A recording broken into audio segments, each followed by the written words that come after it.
Welcome, everyone, and thanks a lot for attending this tinyML talk. My name is Gianmarco Iodice. I am the chair of the tinyML meta groups for the tinyML Foundation, but also the tech lead at Arm for the Arm Compute Library. Today, I'm here and super happy to host this presentation from a colleague of mine at Arm, who is going to talk about accelerating MLOps and CI and CD for tinyML on Arm. So, and in this presentation, we're going to explore what it means actually developing tinyML with Arm virtual hardware. So, I would say let's start with this presentation. Let me see if I have the power to control the screen. Let's try again. Yes. And the first slide is definitely to thank all our strategic partners which are behind the tinyML Foundation, because it is because of them that we have these interesting presentations that are all visible to everyone on YouTube. And also thanks to them also for making possible other initiatives for spreading the word and spreading the knowledge about this fascinating technology full of potential. So in this slide, we have definitely AZIP, analog devices, Arduino, ARM, Compass Marketing, Edge Impulse, Greenwaves Technologies, Gravity Inc., IBM, ImageMob, Inatera, Microsoft, Not.ai, NXP, OctoML, Pollen Technology, Kixo, Qualcomm, Renesas, Schneider Electric, SensiML, Sony, Silicon Labs, ST Microelectronics, Synaptics, Synchance, and TDK. So thanks again to our sponsors for making this presentation possible. So the tinyML Foundation and the tinyML community in general is growing. And these are the numbers about the people that joined our meetup. Over 13,000 members on Meetup with 47 groups in 39 countries. Definitely, we are almost there to reach an important milestone, which is 50 groups worldwide. Looking forward, honestly, to that. But don't forget, we have the tinyML community on LinkedIn. So definitely, if you want to be updated on presentations and opportunities actually in the tinyML world, is also the on LinkedIn we post very often information that you can find beneficial. Definitely, if you are if you are a beginner or an expert, YouTube is the right place to learn more about tinyML, because all our presentations, including the one we're going to have today with Eric Sondhi, will be uploaded on YouTube. So and there you can find a mixture of presentations, so not just technical, but also more high level about different technologies. It is definitely an important place to learn more about this domain.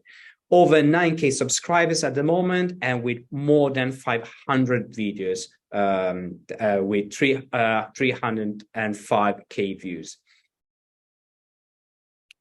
So I'm super happy to say that the tinyML Summit is approaching very fast. And Eric actually will be there because he also has a poster that I think is going to talk a bit more about it later. But this is just a reminder about the important dates for the tinyML Summit, which is going to be between the 27th and 29th of March. Of course, exhibition, but also there will be the research symposium. So the registration is open. Here there is a link. So definitely looking forward to have this meeting, to have this summit, to discover more about the tinyML works worldwide. But tinyML Summit is not the only event for this year, because in June we're going to have another important event in the EMEA region, tinyML EMEA Innovation Forum. So the call for presentation is open, but actually the deadline was the 28th of February. So I believe the committee is almost ready to notify almost all the potential speakers. And in this, honestly, I will be there in Amsterdam, and the event will be between the 26th and the 28th of June. And Eric, this is your turn. I'm gonna just read your bio. So Eric is the senior manager for the Arm virtual hardware go-to-market in the IoT line of business. Eric works with Arm's lead partners, system-on-chip designers, and software developers around the world to employ state-of-the-art simulation, modeling, and virtual prototype solutions for early system-on-chip architecture and design, early software development, and system and software performance analysis. I'm super happy to learn more from you about the potential of the Arm virtual platform and actually what it means for tinyML developers having virtual platforms in the ACI. Gianmarco, thank you very much for that introduction. I appreciate it. I'm really happy to be here to talk to you all about what we are doing at Arm to accelerate MLOps and CI/CD for tinyML on Arm. As many of you are already familiar, Arm powers a lot of the IoT with more than 180 billion Arm-based chips and over 1,100 software partners. The Arm ecosystem enables millions of developers to transform the Internet of Things by creating billions of tiny, intelligent devices that provide greater insight and efficiency in a wide range of sectors, including consumer, medical, automotive, and industrial sectors. And what we aim to do is unlock the true potential of the IoT for developers. And we know that developers need to modernize their workflows to take advantage of enterprise-class MLOps, scalable CI/CD, along with the access to a variety of implementation targets, ideally in the cloud. So they can start their development in the cloud, continue their development in the cloud, and have a cloud-native, simplified developer experience. And in this session, I'm going to outline how tinyML software developers can supercharge their development and deployment by using Arm virtual hardware, a pretty powerful platform to run tens, hundreds, or even thousands of ML tests with every code check-in, all in the cloud. So that's the purpose of the talk today. With that, I'm just going to give you a little overview of what I'm going to cover, an overview of this Arm virtual hardware, or what we call AVH. I'll walk through the purpose, what we mean by cloud-native development, and give you some insight into the types of developer communities we are trying to enable, and really the why we have spearheaded this initiative called Arm Virtual Hardware. I'll touch on a couple of the embedded CI/CD and MLOps use cases with AVH and what they mean in principle. It will probably be intuitive to many of you as developers, but I'll just walk through what we mean by it, and then elaborate on how we've taken AVH to the Arm ecosystem, and through integrations and partnership with the Arm ecosystem, which, by the way, includes many of the tinyML strategic partners Gianmarco pointed out earlier, how partnering with them and how our integration of AVH into their solutions is reaching developers, and how we are trying to make this AVH technology and a cloud-native software development and test experience available to you all for tinyML development. So I'll walk through what we've done in the recent months as we've deployed AVH over the last year and a half or so. So with that, just a little bit on what we mean by cloud-native development. Let's first consider the modern cloud-native development paradigm.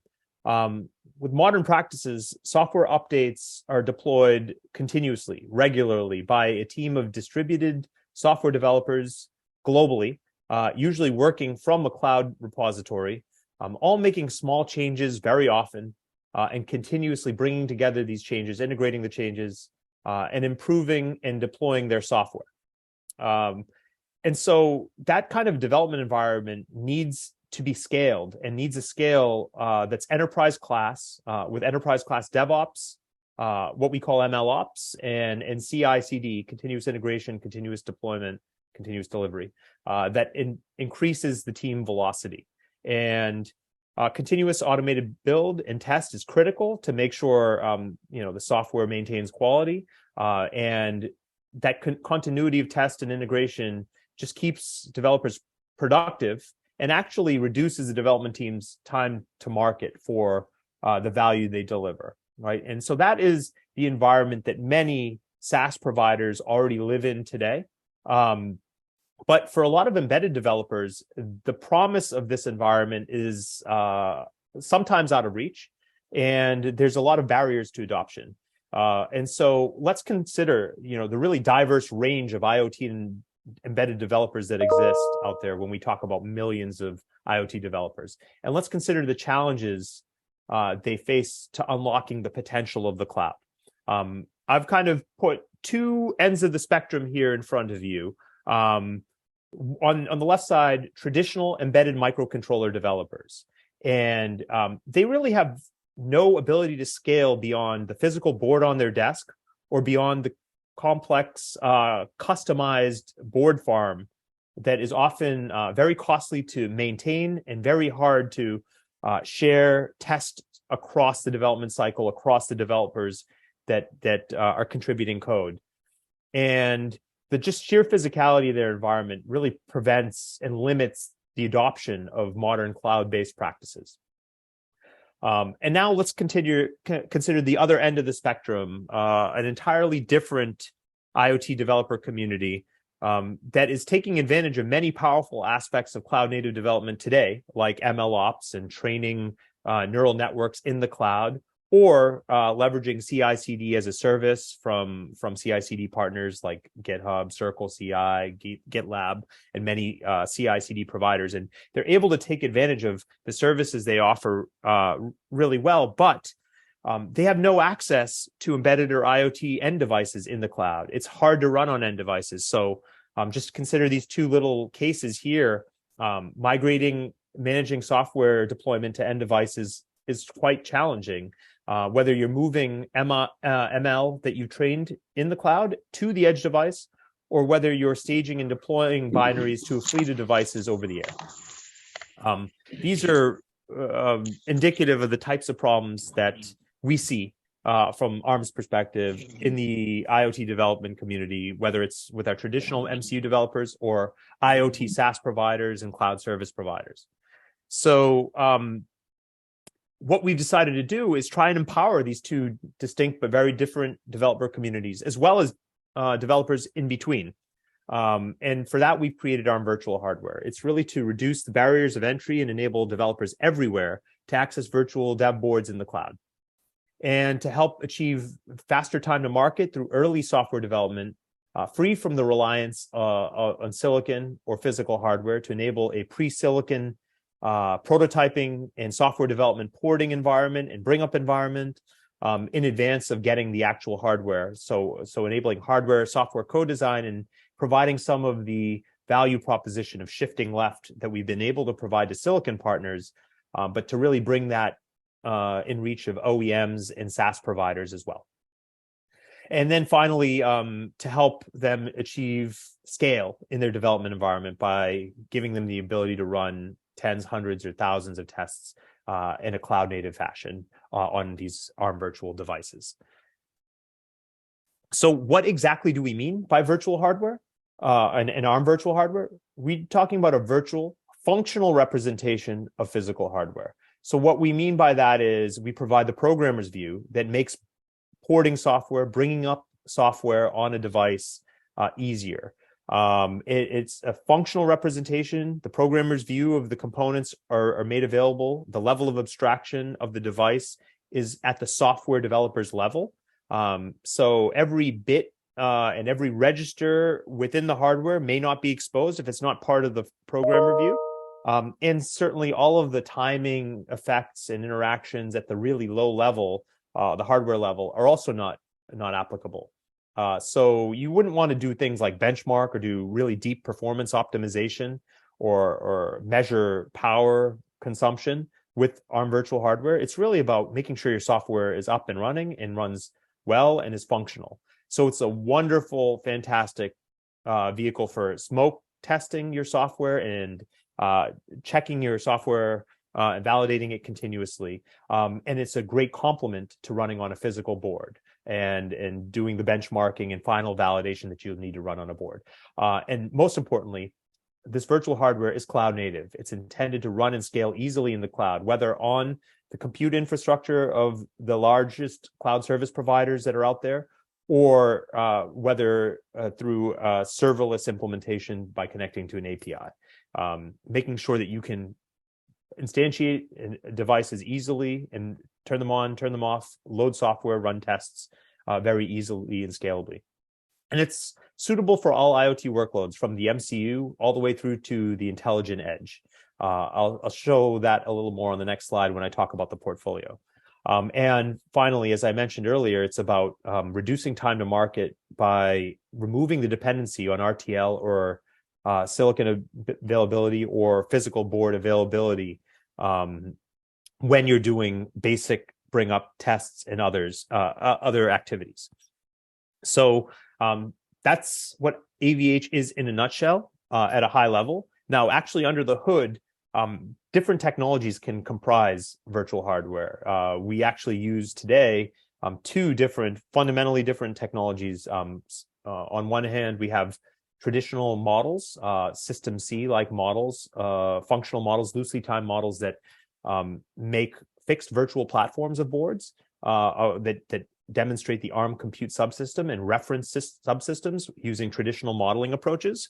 And those are really great for developers that are new to modeling and trying to take advantage of modeling and virtualized hardware and maybe doing work pre-silicon or in the absence of board availability.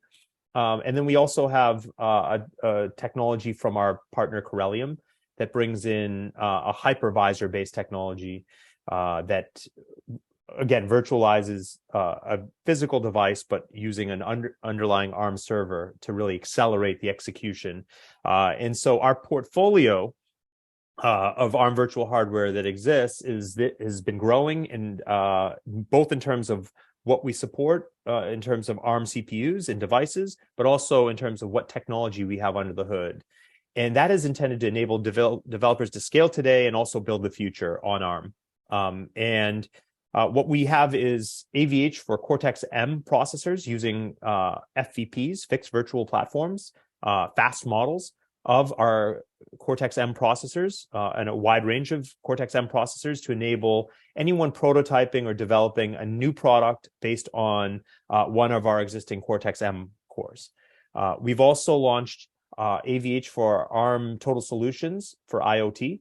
So several fully functional reference implementations that includes a golden hardware reference of our latest IP, like Cortex-M 55 and Ethos U55, and also Cortex-M 85 and Ethos U55 for keyword recognition, voice recognition. There's also golden software reference in there as well. It has all of our core trusted firmware, trust zone-based boot code, any connectivity code, and basically all of the compute framework, the software for using the compute framework underlying in that reference hardware is also included and usually directed around a use case like keyword recognition or voice recognition. And these are great for developers that want to get familiar with the latest and greatest ARM technology and start to see what's possible with whether it's vectorization extensions in Helium and M55 and M85, or whether it's taking advantage of our NPU for processing inference from their convolution neural networks. So it's really great development platforms for next generation software development. And then we have AVH for third-party ecosystem boards that leverage that Corellium hypervisor technology that basically implements the boards that we have listed below, the STM32U5 Discovery Kit MCU, a Raspberry Pi, a really common, widely used ARM platform, and then also an NXP IMX 8M Plus, and most recently an IMX 9.3 third-party board that is fully functional to implement a rich IoT endpoint.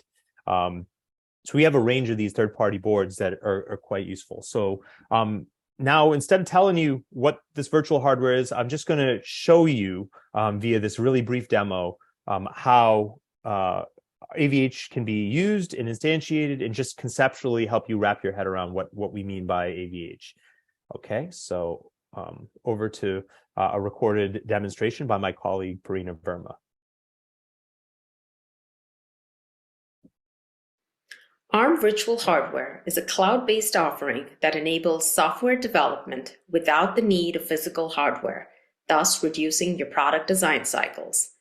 In this demo, I will show you how you can leverage Arm Virtual Hardware to easily create instances of virtual IoT boards, all within your browser, run applications on them, thus simplifying and accelerating your software development. Once you're logged into the website with your Arm account, select Create Device. You will be presented with a series of options, starting with a project to which you can add your virtual IoT board to. Let's select the default project and proceed. The virtual IoT boards can be launched either with stock images of an OS or custom OS or firmware that you have built specifically for the board. For this demo, let's select the pre-configured firmware option. On this next screen, you can now view all the available virtual boards that can be simulated. We're going to select the Raspberry Pi 4. The Raspberry Pi 4 comes with two versions of the Raspberry Pi OS, the Lite and desktop versions. Let's select the Lite version and proceed. On this final screen, you can give your virtual board a name and also configure advanced boot options, like the amount of RAM you'd like to allocate to it. Now, all you need to do is select the Create Device button, and this action launches your virtual board in the cloud, ready for you to use and run your applications on. Creating the device takes about a minute to complete, so let's fast forward to the one that I've already created. As you can see, our virtual Raspberry Pi 4 board is up and running in the cloud with Raspberry Pi Lite OS booted on it. We can look at the boot messages on our serial console and enter our login credentials when prompted. This very much feels like running a physical board, only much faster. Let's try some basic Linux commands to look at the system information as well as the CPU information. With our virtual board booted up, we can run our applications on it now. No better first application to try than Hello World. There we go, hello from our virtual Raspberry Pi 4. All the actions demoed here via the GUI can be scripted for command line usage via the API. As a result, you can take advantage of your virtual board for testing your applications with continuous integration and continuous deployment workflows. For example, I created a simple GitHub Actions workflow using GitHub Runner that triggers a run of Hello World on my virtual Raspberry Pi 4 instance anytime code is checked into my repository. Here's the log generated from my last workflow run. At the end of my workflow, I've also saved my build and test output as artifacts that will be used to generate test reports.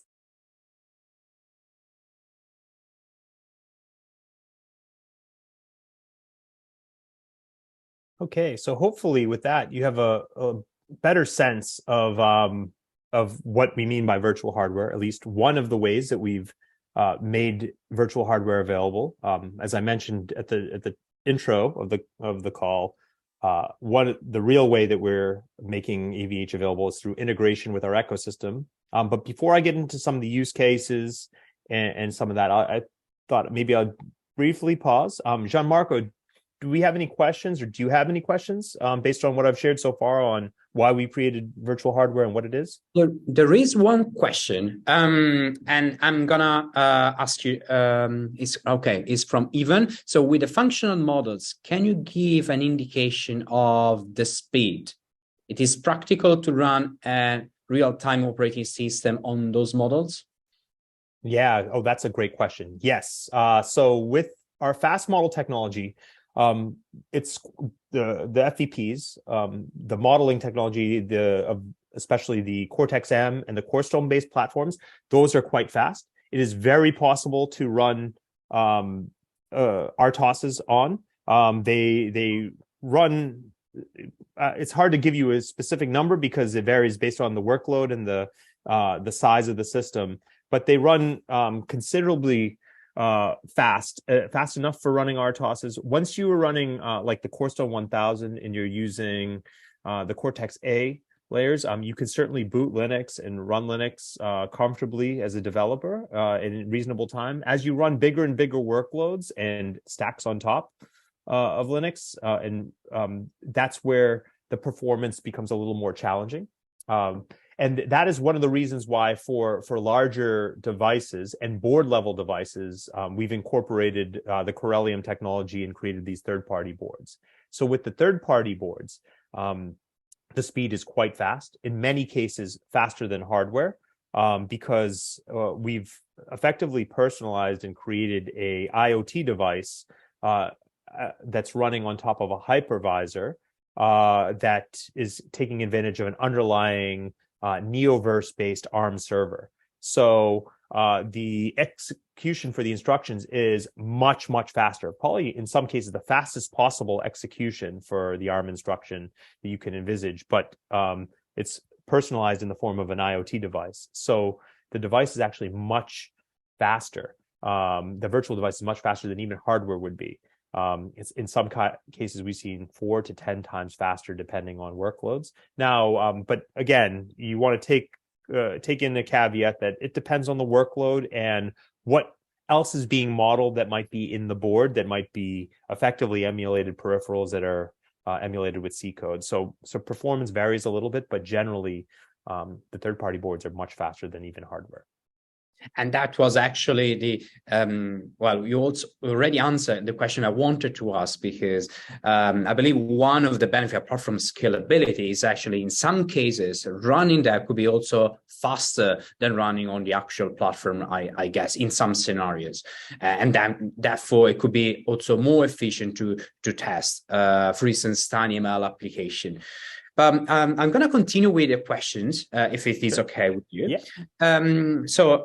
Of course, the system on chip contains the CPU, but also some peripherals. So for new system on chips with different peripherals, how can we create custom models? Is there a way to do it? Yeah. So a great question. So the FVPs that we've provided for our Corstone M and the reference platforms are based on a technology called fast models. And if you are in a early phase of development and you're doing some hardware, software co-design, or you have a number of models that you're developing and integrating, you can take advantage of fast models and create your own FVP or fixed virtual platform that we can enable through various channels that we have for ARM virtual hardware. So there's a way you can conceptually create a platform and publish it as your own platform, or use it in a manner similar to the way that you would use the reference implementations that we provide. And then if you have a board that we don't have today, and you would like to create that board using as a third-party board, similar to what we've done with Raspberry Pi, we'd love to talk to you about that, and we can connect you up with our technology partner and have a discussion about how to create that board. So if that's of interest to you, don't hesitate to reach out and let us know about how you could get a third-party board created as well. So we have avenues for both. Okay, so I'm gonna ask you another question, because there are quite a lot of questions. The other one is related, because we have the peripherals, but also we have the sensors most of the time in tinyML. So is there a way to integrate or simulate these sensors and actuators with the virtual platforms? Oh, that's a great question. And I'm happy to say, yes, we actually have an approach. So the FVPs implement a streaming interface, a virtual streaming interface that allows you, and we've recently added a layer on top of that called the synchronous data stream that lets you emulate sensor information from actuators or other sensors and stimulate the ARM subsystem. And that can be very useful for providing stimulus that could be used as training data for the neural network that you have in, or for exercising a trained neural network. So there's just a lot that you can do with this abstracted peripheral emulation framework that we've created. I'm not going to get into the technical details of that, but I'd be very happy to discuss further with you next week at the tinyML Summit, or in advance, if you reach out to me. I can share you some of the links of where the SDS framework has been prototyped and implemented, and some of the examples that are there for that, along with some documentation on what we call VSI, the virtual streaming interface. So yeah, great question. Very cool. That's very cool, because I mean, as a developer, of course, I like to prototype and develop in the cloud, but the fact that I don't need to use the physical platform also for the sensor, I mean, I believe this makes simpler the testing of a real world application. So I would say let's continue. I will continue with the questions whenever you want, or at the end of the presentation. Okay. Is it okay? Yeah, absolutely. Don't hesitate to interrupt me if you have if a burning question comes up. But yeah, let's keep going. So a little bit about the use cases. So in the demo that Purina showed you, there's a console that has an API behind it for using a Raspberry Pi and all of our other virtual hardware instances in the cloud. And that's great. And that's wonderful. And it's been very useful for a lot of IoT SaaS providers. And many users have already taken advantage of that through a private beta that we host on avh.arm.com. And you're all welcome to try that out. But what we found is many embedded developers have development flows and processes that are very localized for good reason, and they do a lot of work with the physical board on their desk. And so we need to provide a natural migration path that allows developers to continue with the flows and environments that they use today, and over time leverage the cloud. And so this illustration is how we've attempted to enable that today, and created a reference for doing that. So we provide with the Kyle MDK the traditional creation and debug flows localized on the desktop that enable developers through whatever version control system they're using today. That flow we've enabled to connect to ARM virtual hardware in a local way, but allow them to start to bring in modern practices like CI and through test automation through cloud service with virtual hardware. And that has been, a first approach to illustrate this. And this we've also created a number of different integration vehicles with a number of different CI/CD providers, ranging from GitLab, some roll your own type of implementations like Jenkins, and also other soft integrations with Circle CI, and then also most prominently, we've done a lot of work with GitHub lately to really enable this. So the next slide is really just showing how we're really trying to partner with the entire ecosystem and make AVH leverageable, so they can specialize that reference flow that I just showed you with the ARM tools, Kyle tools, and MDK, and the virtual hardware that we put out there via some deployments with cloud service providers, and then also through the APIs on avh.arm.com to show how we're making this available for the entire ecosystem to leverage. And that ecosystem involves ML partners, some of them that were on Gianmarco's strategic partner list for tinyML. Some of them are SaaS vendors like CI/CD partners, GitHub, GitLab, Circle CI, and then some of them are cloud service providers like AWS, Oracle Cloud, and others. And just we're really trying to make it available, AVH, a technology and an umbrella, a paradigm that's leverageable by the whole of the ecosystem. And what I'm going to show you now is just how a development workflow has been implemented and exemplified with GitHub and GitHub Actions. Here is where we started in our partnership that was announced last year with GitHub, where you can take a GitHub code repository, use GitHub Actions through a CI/CD pipeline, and use Arm's compiler to build, test, and validate the functionality, look at the results, and iteratively use our AVH, Arm Virtual Hardware, with GitHub Actions. And there's a great example here that shows you how to get started and take advantage of Actions. And I'm just going to segue over to some of the work we've done with GitHub. So here's an article that talks a little bit about the partnership that we started last year that we rolled out. And in here, there's some great resources, a great demo video of how native integration of Actions with AVH can benefit the user. And there's some resources that you might find useful. I'm going to go ahead and just drop this in the chat for you all. And then I'll also, actually, I noticed that my chat is just to Gianmarco and the panel. So Gianmarco, if you don't mind spreading that chat message out to the rest of the group. Then I suppose the other thing that I would like to show you is, bear with me a second here, I have to move this, is last week at Embedded World, GitHub was able to spread the word for what we call a native GitHub Actions runner with Arm Virtual Hardware, and it also includes our compiler and a beta program. So this is really a fantastic new exemplification of our partnership and that GitHub-based CI/CD flow that we've enabled, that you can sign up for this GitHub Actions beta and actually try a custom ARM hosted runner that includes our compiler and virtual hardware instances really natively integrated into your GitHub flows. So I think this is a really great example of how through the ecosystem, we're partnering to integrate AVH directly into the software as a service offerings that our partners provide to millions of developers. That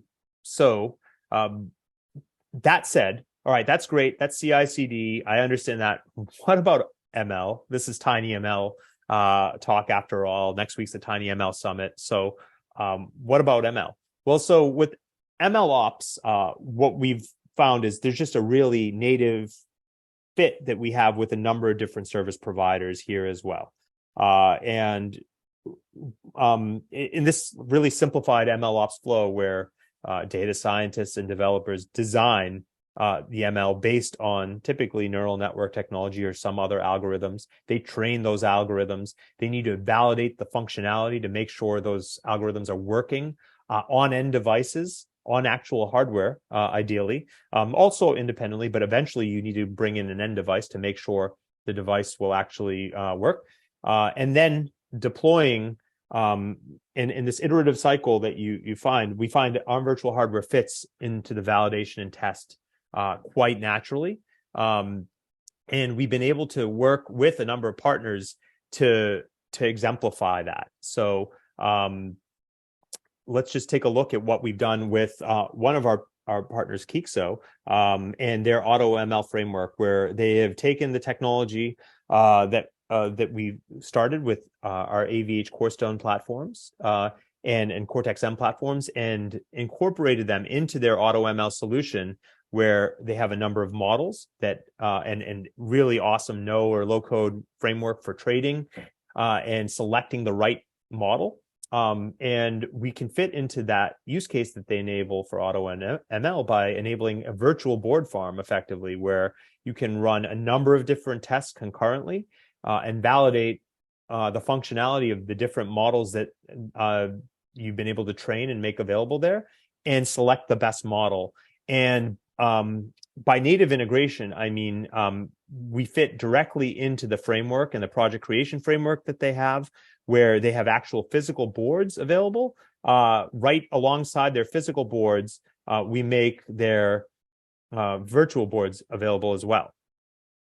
So you can see the Arm Virtual Hardware target available right alongside the physical targets. So I think that's really cool. That's exactly what we mean by partnering with the ecosystem. And what's been great about the Kixo integration is they've been able to help guide what we need in addition to the ARM subsystem. So those questions that Gianmarco had about can you emulate peripherals, actually Kixo has been a fantastic partner to help drive us to create the framework, the SDS framework I mentioned, to provide accelerometer and other sensor emulation, and has helped steward what's needed as part of the MLOps workflow, and helped us develop that and put that in place. So I think that's another thing. If you want to learn more about what we've done, next week will be a great time to kind of go deep, and you can talk to the Kixo team and myself, and we can work together to share what's available there and what's possible. So I think another thing to help bring together CI/CD and MLOps and how it's come together with virtual hardware is another case study that went live late last year. And there's this really wonderful blog that some of our team working with the TensorFlow organization published on the TensorFlow blog. My teammates Matthias and Annie were able to work with the TensorFlow team and show how, well, not just what I've showed you today, what ARM virtual hardware is and the models that exist for Cortex-M microcontrollers, and how AVH can be used in CI/CD with GitHub Actions, and illustrated this with an integrated GitHub Actions runner. They've applied that technology to effectively MLOps in the purest form, with enabling the TensorFlow Lite Micro team to take advantage of this technology, bring in our latest IP in the form of the Corstone 300 workflow into the TFLM repository, and use it to run code that is backed by AWS compute with ARM Corstone platforms, the virtual hardware already installed there and natively available, and been able to show a verification flow that exemplifies all of the CI/CD through GitHub Actions set up in the UI, where PRs are created, actions are triggered based on the correct Cortex-M profile. The right Cortex-M board, a virtual board, is instantiated. The job is set up and run on AWS virtual machines, EC2 instances, also connected through a GitHub VM's AVH client. So a really complete integration where TensorFlow Lite Micro team was able to leverage their compute infrastructure, which happened to be AWS, alongside their GitHub Actions pipeline framework, and really bake AVH right into their MLOps flow. So if you want to read more about that, I'm just going to relay that also in the chat, and Olga and Gianmarco can relay that to all of you. So that really brings together how AVH has been used by our ecosystem partners to provide MLOps and CI/CD capability that scales to the different users. So I think with that's pretty much the crux of what I had to present to you. I invite you all to give virtual hardware a try if you're interested, or if you just want to learn more, feel free to reach out, contact me at eric.sondhi@arm.com. You can sign up for a private beta on avh.arm.com. If you want to use AVH on the AWS marketplace, if you're an AWS user, it's available on that marketplace directly, and it's available as a free beta. You just use your AWS compute account, but the software is there for you to try out. You can try AVH integrations with GitHub Actions via the link below. You can sign up to that beta that I mentioned earlier. Or you can reach out to me if you want any contacts to help get started quicker. And then finally, the Kixo AutoML integration, a link to get started there is below here as well. So a number of different options depending on where you want to focus and what you want to try out. So with that, I will just leave it to Gianmarco to provide me some more questions, and I'm happy to take any more questions. So first of all, thanks a lot. Brilliant presentation, very clear, and a lot of questions for you. So, so be prepared, I would say. Great. Okay, so let me start from with this. So can we connect different DSP simulators to the ARM simulator? Ooh. That's a good question. I think the devil is always in the details with a question like that. So it depends what we mean by a DSP simulator. If you have a model of a DSP component, right, and you want to integrate that into a model that we have today, right, of FVP, that is very possible, right? Our fast models are fundamentally system C models at the end of the day.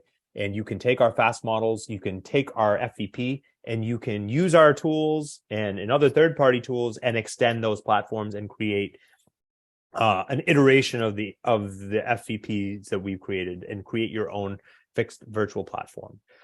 If you have some other simulation framework, that's some piece of software that emulates what your DSP is doing and has some inputs and outputs that could be supplied by or consumed by the virtual hardware, then yes. So you could, in theory, maybe use the virtual streaming interface along with your DSP. And if your DSP is kind of generating a frame or a packet or something like that, that could be fed into our virtual streaming interface or the SDS framework, then yes. So I think it really depends on what we mean. But, you know, as always, the devil's in the details for these types of things. Okay, thanks, Eric. So we have seen with the Raspberry Pi, for instance, that there is an operating system. So, and the question here is about how is BSP or the operating system updated or relevant with respect to what delivered by the system on chip vendors. So probably the question is the operating system that we use in the ARM virtual platform matching the one delivered by the system on chip vendor? Yeah, so I think this question applies to the third-party boards, right, where they're actual vendor implementations. So yes, there's a couple of things to mention here. The development flow for creating the binaries that will run on those boards are based on the same developer flows that are used for the boards.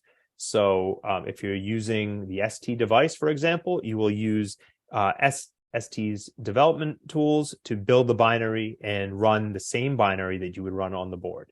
So there ought to be binary compatibility between the outputs.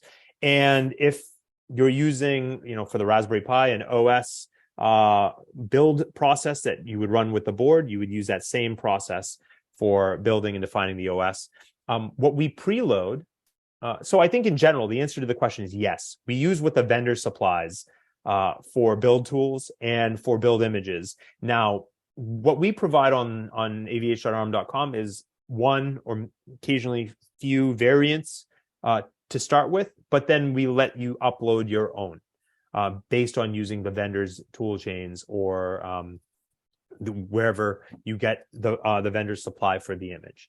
But for the images that we preload, we have worked with the vendors and sometimes a third party to make sure what is there, it makes the device really well fit for the rest of the ARM ecosystem. One point example of this is what we've enabled with AWS to make sure we can connect with the IoT core that they've enabled.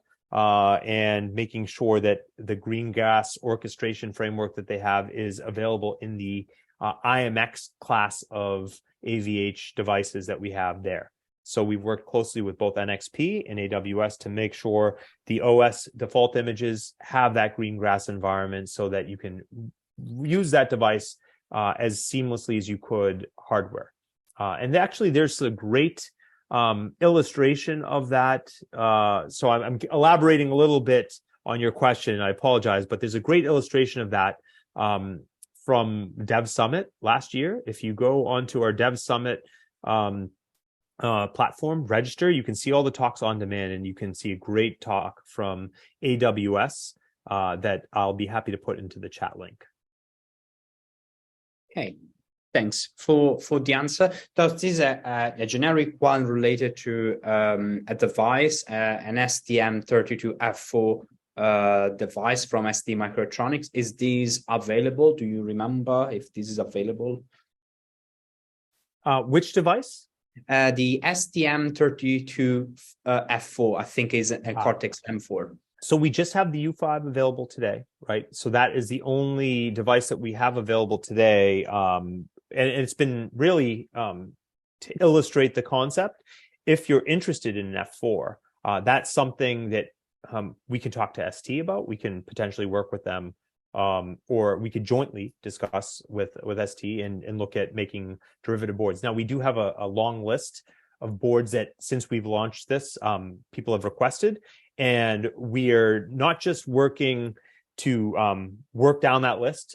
There are a few other ST boards that have been added to the list, Nucleo boards and a few other variants that are on there, and that we are looking at how to address. And we're also looking at ways of scaling this in the ecosystem and making it easier for people to make derivative boards and customize them. But really can't speak to anything that would be coming at this time. But if you're interested, please don't hesitate to reach out with a specific board request. Okay, so there is one question related to the data cache and instruction cache. Is this something that can change, or in other words, can we change these memories to run simulation performance profile? I believe performance, not from what I gather from your presentation. Is it correct? That's correct. Yeah. I mean, but if you want to functionally, change where code is loaded from or resides, that's all possible with the underlying platform, the fast model technology. Okay, and so I believe we could, in theory, also set the program memory and data memory as we wish. I mean, to test different combinations, or is the same thing you said before about the peripheral.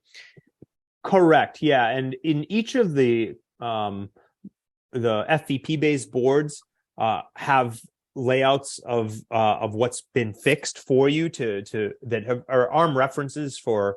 Mostly for the CPU, but also some of the things that the CPU can connect to, low-level latency ports, et cetera, and other TCM related things are typically illustrated in those reference platforms. Each of the platforms have an app note associated with them that we could provide you if you're interested in seeing what is specifically available for a specific AVH platform. We can share the app note so you can see exactly what components are there, what memories, if there's an external TCM or ITCM, DTCM, if there's external TCM components, what's been made available, so you know how to program them accordingly. Okay, so I think you said there is the support for the STM32U5, the IoT Discovery Kit. Mm-hmm. Is it correct? That's correct.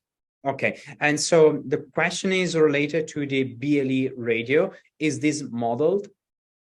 Ooh, good question. If you don't mind, I can come back to you offline. I don't believe that has been implemented as yet.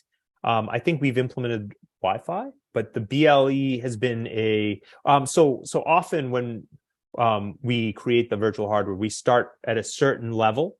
And we do a certain level of implementation to get developer started, and then we take some requirements and implement more. So, like, for example, on the Raspberry Pi, we had immediate number of requests for Wi-Fi and then BLE, and then we've implemented those elements. I think similarly with ST, we've recently got some BLE requests from end users, and I think it's in our backlog to add, but I don't know that it's been added as yet. I'll have to come back to you and check. And by the way, you answered the follow-up question, which was about the Wi-Fi on the Raspberry Pi. Yeah. So I didn't cover a lot of connectivity, right? I tried to bring this back to ML and what we've done to enable for tinyML, but it is worth noting that we've done a considerable amount of work on connectivity.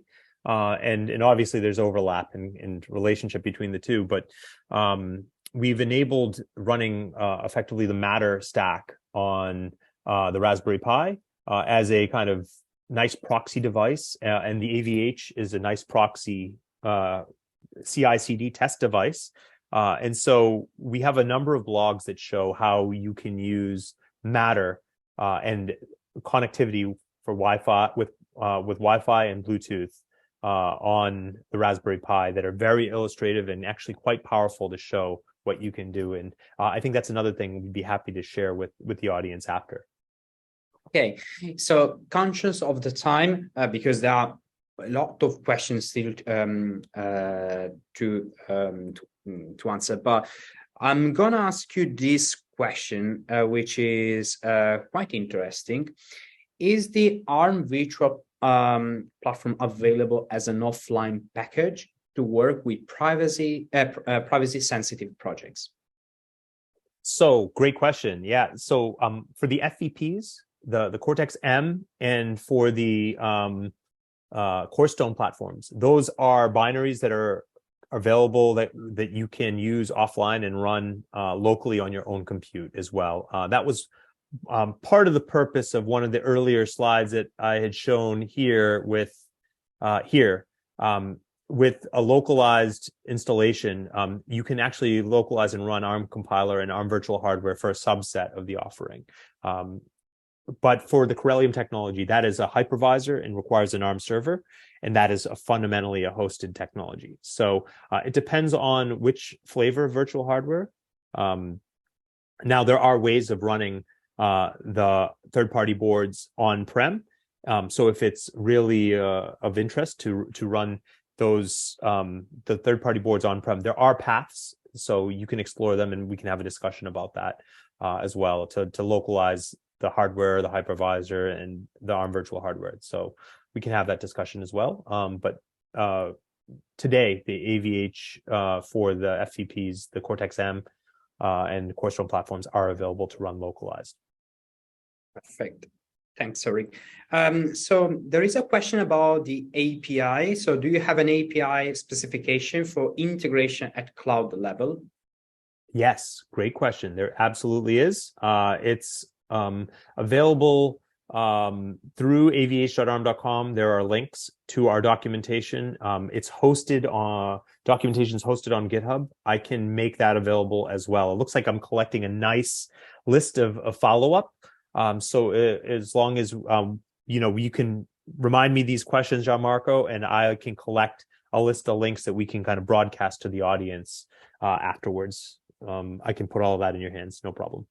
Yeah, absolutely. I think we can share without no problems the questions that we got in Zoom.